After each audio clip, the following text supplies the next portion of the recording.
जय हिंद. आपण पाहत आहात लोकप्रधान न्यूज सोलापूर. सध्या सोलापुरातून राजकारण मोठ्या प्रमाणात तापत चालला असून आज सायंकाळच्या सुमारास प्रभाग क्रमांक 2 मध्ये एका अपक्ष उमेदवाराची उमेदवारी मागे घेण्याच्या कारणावरून बाळासाहेब सर्वदे या युवकाचा खून करण्याची घटना सर्वदे नगर या भागातील जोशी गल्ली या भागात घडली आहे. प्रभाग क्रमांक 2 मधून ही धक्कादायक वार्ता समजतात मोठ्या प्रमाणात राजकीय भूकंप निर्माण झाला आहे. अनेक नेत्यांचे धाबे देखील दणाणले गेले आहेत.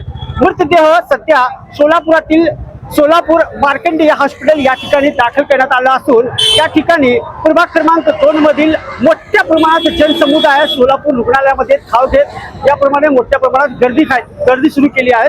त्यापूर्वी प्रभाग क्रमांक 2 मधील राजकारण पूर्णतः ढवळून निघालेलं आहे. या माध्यमातून या ठिकाणी जमा झालेल्या अनेक जोशी गल्ली प्रभाग क्रमांक 2 मधील नागरिकांनी अनेक राजकीय पार्ट्यांवर आपले रोष निर्माण करत मोठ्या प्रमाणात या ठिकाणी आणि महिला देखील या ठिकाणी जमा होऊन आपले आशू ढाळत आहेत. नेमका हा प्रकार कशामुळे झालं ही चालू अपडेट पुढे पाहण्यासाठी पाहता लोकप्रधान न्यूज नेटवर्क अल्ताफ शेख सह अब्दुल शेख.